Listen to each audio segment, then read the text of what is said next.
Do not worry much nor be afraid. The birth of a person is determined by the heavens. Plus, lately you've been busy dealing with all sorts of complaints coming from the different oases that you have become weak. Do not do anything for a while and get a good rest. Those things are normal to do as the mother of Pariah. I do not want to push away my responsibilities. You are doing your duties admirably. Who could say anything else about it?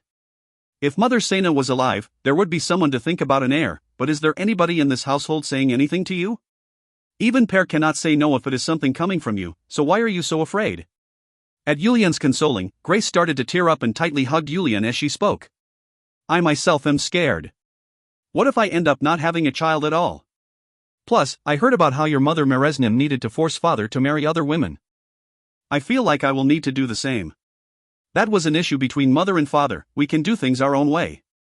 There is no reason to follow what they did. Seeing Grace crying like that, Julian really came to understand that his wife was a woman as well. Seeing her not miss a beat and never pushing anything back, Grace had the nickname of Iron Women amongst the chiefs. He had never expected that she would cry because of this reason. Do not cry. Let's both think about this for a while before making a decision. But you know, I think this is the first time I've ever seen you cry. At Julian continuing to console her, Grace stopped crying and started to caress Julian's back as she continued. But eventually, you will need to take in a couple more wives. The desert is a place where there are a lot of women and only a few men. I will look around a bit more before I speak to you about it again. Also, please tell the two young masters to quickly get married. I keep talking to them about it, but they just continue to say they haven't thought about it yet. I understand. So you can relax a bit now. It seemed like this had been weighing on Grace's mind for a while. After letting it all out, Grace quickly fell asleep in Julian's arms. Now that I think about it, I have neglected the household because of everything I've had to do. Julian thought to himself as he caressed Grace's cheek while she slept in his arms. Père was moving around with him, so it made sense, but he had not been paying any attention to Orca. He is the one who was the most hurt from the recent events, but I haven't paid any attention to him. That is my fault. Julian decided to visit him since he was thinking about it, and slowly got up to make sure Grace did not wake up. Should I go with Père? Since Père was with him all the time, Père probably did not have any time to go see Orca either. Thinking that way, Julian started to move toward Père's Peo. Père, are you there? Julian called toward Père's Peo, but there was no response from inside. Where did he go? Julian tilted his head in confusion and decided he will go to Orca on his own. As he was about to move, he felt some people heading that way and ended up hiding behind the Peo. Huh? Why did I hide? Julian thought it was weird how he instantly decided to hide and thought about moving again. But he heard an unfamiliar voice and decided to stay hiding. This is the place, right? I confirmed it in the morning. This is it. After the two men chatted with each other, he heard a third man. Why did they put their Peo so far away in the middle of nothing? The Glonim and Orcanim all have their POWs in the middle of nowhere. Regular warriors like us would never understand their reason. We just need to do what we came to do. Listening to the voices and the footsteps, Julian could tell there were at least 5 people. Based on the fact that they were addressing them with respect, there didn't seem to be any malice behind their actions. But will it be okay with the 5 of us? Père Nem is known for his strength. Wouldn't we end up being defeated? That is why 5 of us showed up. Shut up and start digging the trap. The moment he falls in the trap, don't forget to shoot the sleep pin, a weapon used by the desert warriors. It is a weapon that is a blow dart where you put in a needle that'll make your enemy fall asleep once they are hit. The name is different depending on the poison. He will probably need at least 2 hits to fall asleep. Are they planning on kidnapping Père? For what reason? The way they are talking doesn't seem like there is any malice. Julian thought like that before deciding he could not let them continue. In the end, they were planning on kidnapping his younger brother. The moment he started to lift his body up to confront them, he heard the men talking again. Will we need 2 hits? The lady mentioned she was going to get him extremely intoxicated. If he end up just falling over there, isn't what we are doing all for nothing? It is all for just in case. But since he just recently ended his fasting prayer, it is possible that he will get intoxicated easily. Julian, who was amused at their words, decided to just keep watching for a while. The men never even thought that Yulin could be hiding behind the Peo and continue to talk. Anyways, Our Lady is very cute. Of course Père Nem is like the #1 husband material, but how could she have thought about taking the initiative like this? It is all because she is like Treble Nim. Isn't Treble Nim's style the same way to push first and see what happens? Since Per Nim has not married yet, if she manages to succeed, it is the chance to become Per Nim's first wife. Do you think the lady would miss this chance? Oh ho, dot. Yulian finally realized who they were and what their goal was. A while ago, he went with Per to meet Treble's family, where Per ended up sweating quite a bit. Treble's daughter Prada, who had just turned 19, looked at Per with a sparkle in her eye and would not leave him alone. Treble had no thoughts about stopping his daughter and rather encouraged her. With her father in her corner, how could Prada, as someone who inherited her father's personality, let go of that opportunity? She pretty much stuck to Per, continuously asking questions like, "Is there a girl you like? What kind of girl do you like? What do you think about me?" Yulian recalled how in the end, Per turned really red and used training as an excuse to slip away first. He just found it to be really funny at the time, but witnessing the current situation, she wasn't someone to take lightly. Seeing as how she was able to recruit the family's warriors to do this, Treble must be involved in this plot as well. He really thought they were a funny father-daughter duo and continued to laugh internally as he just waited. If you find any errors, ads pop up, ads redirect, broken links, non-standard content, etc., please let us know. Report chapter so we can fix it as soon as possible. Book 2 to 6.2 The Provoke Family, 2. Book 2 to 6.2 The Provoke Family, 2. It hasn't even been a couple hours since Grace was urging him to get Per and Orca married, so something like this was really what you would call raining when you wanted a bath. 1. After talking for a while and making a large but not too deep trap, the men hid their bodies all over the place. Since they needed to shoot the sleep pin once he fell into the trap, they could not go far. Yulian and Treble's 5 warriors waited like that for Per to show up, and after they had been feeling bored for a long time, they could hear someone heading over. It was the person they had been waiting for. Per. Ugh, dot. He must have really drank a lot since he was swaying as he was walking and letting out long groans. Everybody calmed their breathing and waited, and Per slowly approached the front of the peo. The moment he slipped in the trap, the 5 men ran toward him with the blow dart in their mouths. Uracha! Per let out a loud grunt as he spun his body around and reached his arm forward to touch the ground. Tumble! Per turned his body as he fell to avoid the trap and stood up on the spot. Phew! Phew! Phew! Phew! Phew! The 5 sleep pins that the men shot all flew toward Per, but Per, who had already avoided the trap, moved his body so that they all missed. All of them turned extremely pale. Who are you? Per felt himself becoming completely sober and took out his shamshir. The 5 warriors were nervous and didn't know what to do. It was at that moment. Boom! Someone appeared behind Per and struck him on the head. Ugh, dot. Per made a groan before falling forward and losing his consciousness. Who are you? The 5 warriors gasped as they headed toward Per and surrounded him as if they were going to protect him. All of them were looking toward the person who struck Per from behind. What are you doing?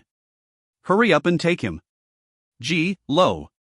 The person responsible for hitting Per and making him faint was none other than Yulian. The men were even more surprised and looked toward Yulian, as Yulian started to smile and continued to speak. Didn't I ask you what you were doing? Hurry up and take him. One of the men started to shake and spoke in a shaky voice. Blow, you see, the truth is, we are not trying to harm Per Nim. Well, I already know, so hurry up and take him. Tell greatest warrior Treble and his daughter that they must succeed. Oh, and we must keep the details of today a complete secret. Per will throw a fit if he finds out. At Yulian's words, the men looked at each other before they all showed expressions of joy. The moment things were about to go wrong, didn't he help them successfully complete their mission? Thank you. Hide Per's shamshir beforehand. He might start to swing as soon as he wakes up. We understand, blow. The men were giddy as they grabbed Per and took him away. Yulian just laughed one more time. I guess this takes care of one issue. Now what to do about Orca? Yulian started to head toward Orca's peo deep in thought. His younger brother must have a lot on his mind lately. Orca, are you here? As Yulian called out from outside Orca's peo, he felt movement inside the peo before Orca came out. Hyung Nim, what brings you here? There was no change to Orca's appearance. His body looked weak and his face was very skinny. Yulian had a compassionate gaze as he put his hand on Orca's shoulder. Does a Hyung need a reason to visit his younger brother? It makes me very sad. Of course not. Please come on in. Yulian entered the peo and looked around. Just like Orca's personality, it was very clean with all sorts of tools and books related to becoming a shaman neatly organized. Have you decided to properly learn incantations? At Yulian's question, Orca offered Yulian a seat as he answered. I do not have the strength that the young nymphs have, so shouldn't I do at least something like this to prove the worth of my existence? Yulian became extremely angry at Orca's response. What kind of thing are you saying as a man? If you have something to say, say it properly? Did I treat you terribly? Of course not. Who is the one that let this Orca live? I heard many of the chiefs recommended my banishment from the tribe. Orca, you. Yulian hesitated as he did not know what to say. It was true that the chiefs recommended that he banish Orca. Orca did not know about it, and although he knew nothing of the plot, in the end, it was the alcohol that he brought that killed Globaguna. Because of that, it was natural for him to be banished. Although it can be said that the sins were washed away by the death of Libri, the responsible party, and Durapu, the head of the family, all of Orca's maternal family took part in the rebellion. Because a rebellion was the greatest of sin you could commit as it shook the entire tribe, the chiefs thought they should use this incident to set an example. Yulian told them it was absolutely not possible, and Pear glared at the chiefs recommending Orca's banishment to end the discussion.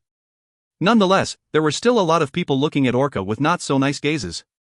Orca did not make eye contact with Yulian as he spoke. I heard you forgave all of my family members as well. You told them to serve as warriors and cleanse away this sin with their own merits. I know many chiefs are treating them like sinners. Orca, that. Honestly, their thoughts are not wrong, and if I was in Hyungnim's shoes, I might have gone past banishment and ordered my death. Slap. At Orca's words, Yulian could not hold back anymore and lifted his hand to strike Orca's cheek very hard. Orca's lips started to bleed as a result. Are you alone? Who dares to mess with you? Your two Hyungs are alive and well like this. And did you think your Hyungs are terrible people who were afraid of their younger brother and needed to banish him? As Yulian huffed and shouted at Orca, Orca lowered his head. If you resent me, tell me you resent me. However, you must accept that I tried to keep my promise with you. Libri, even I could not prevent her from taking such actions. You know all of that, so why are you tormenting your Hyung like this?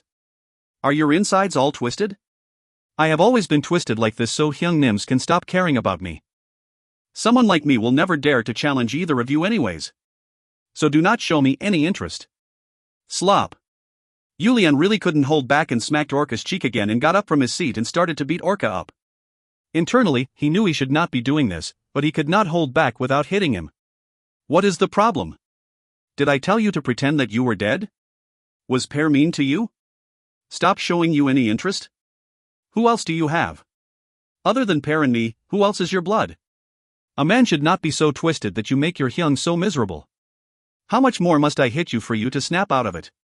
Yulian word vomited his discontent as he continued to hit Orca, and Orca just let Yulian hit him without any resistance. Ha ha ha ha. Orca suddenly started to laugh. Fine. You are really considering your Hyung to be a fool. Fine, I will hit you some more. I will hit you until you snap out of it, but. Yulian's punching started to become stronger, yet Orca still just continued to get hit. He didn't even lift his arm to pretend to cover his body. He was just like a doll, letting Yulian hit him. Orca's nose started to bleed and both of his cheeks were swollen.